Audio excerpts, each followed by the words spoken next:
Assalamualaikum pemirsa, selamat datang dalam Mozaik Islam. Pemirsa Mozaik Islam, tahun 2015 akan segera berakhir, berganti dengan tahun baru 2016. Hampir seluruh penduduk bumi menantikan masa-masa pergantian tahun ini dengan antusias. Ada yang sibuk menggelar pesta atau sekedar menyusun resolusi untuk tahun yang akan datang. Lantas bagaimanakah Islam memandang tahun baru Masehi? Pemirsa, hampir di seluruh belahan dunia, pergantian tahun biasa dirayakan dengan pesta kembang api. Rekor pesta kembang api termahal di dunia pada tahun baru 2015 lalu adalah Dubai yang menjadi salah satu kota termegah di Uni Emirat Arab. Biaya yang dikeluarkan untuk pesta kembang api dalam malam pergantian tahun baru di Dubai mencapai 74,3 miliar rupiah. Total biaya ini membuat Dubai menjadi kota dengan kembang api termahal di dunia, mengalahkan Sydney, London, Edinburgh, dan Rio de Janeiro.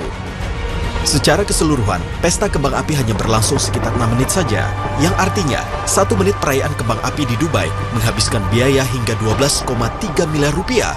Astagfirullahaladzim.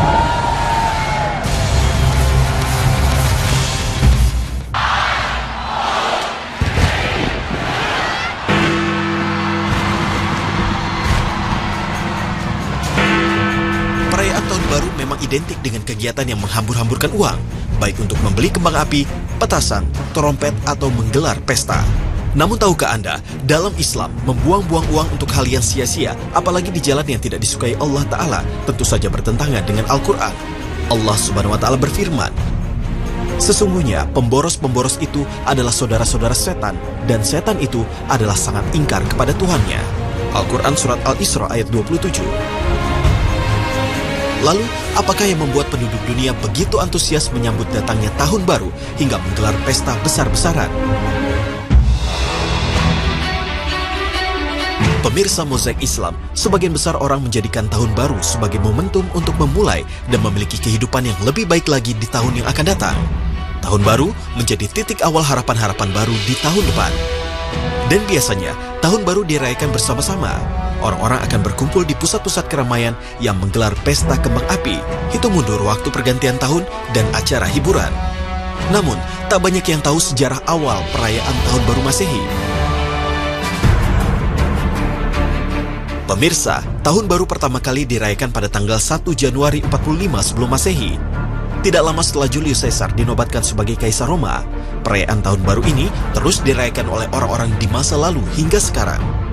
Namun tahukah Anda, sebenarnya perayaan Tahun Baru Masehi telah dihapus Rasulullah SAW. Ketika Nabi SAW datang ke Madinah dan mendapati orang-orang bersenang-senang merayakannya dengan berbagai permainan.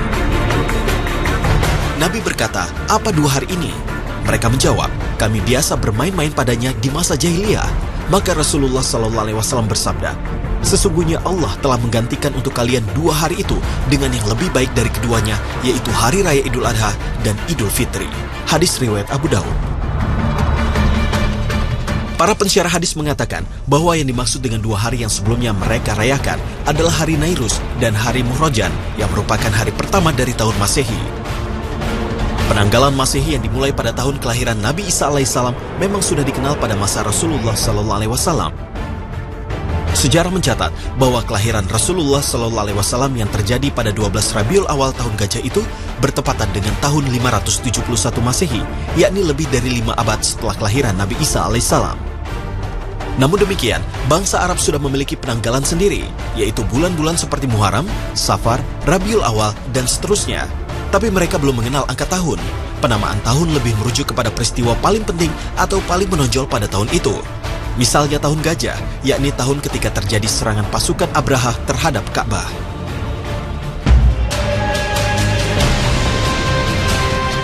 Meski kebanyakan dari penduduk dunia merayakan malam pergantian Tahun Baru Masehi dengan meriah, namun ada negara yang pemimpinnya justru melarang warganya untuk merayakan Tahun Baru. Seperti yang terjadi di Arab Saudi, pergantian tahun yang biasanya dilewati dengan perayaan meriah di banyak negara tidak terjadi di Arab Saudi. Perayaan Tahun Baru dilarang di negara ini, didasarkan pada dekret ulama Arab Saudi yang melarang perayaan semacam ini. Salah satu alasan dekret tersebut karena Arab Saudi mengikuti kalender Islam, tidak seperti kebanyakan negara Teluk lainnya yang mengikuti kalender Masehi yang juga digunakan secara internasional. Meski perayaan tahun baru dilarang di Arab Saudi, namun jumlah jemaah umroh saat tahun baru biasanya justru membludak. Banyak jemaah yang sengaja memilih menunaikan ibadah saat tahun baru dan menghabiskan pergantian tahun dengan beribadah di Masjidil Haram.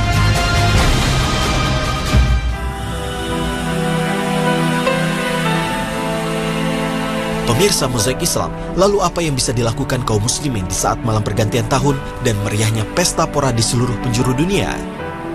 Mengisi malam pergantian dengan zikir bersama menjadi pilihan sebagian kaum muslimin di malam pergantian tahun.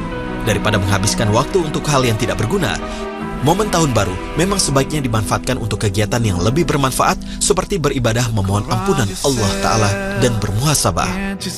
Sehingga momen pergantian tahun hendaknya menjadi pengingat kita kepada Allah Ta'ala atas rezeki, waktu, dan umur yang sudah Allah berikan.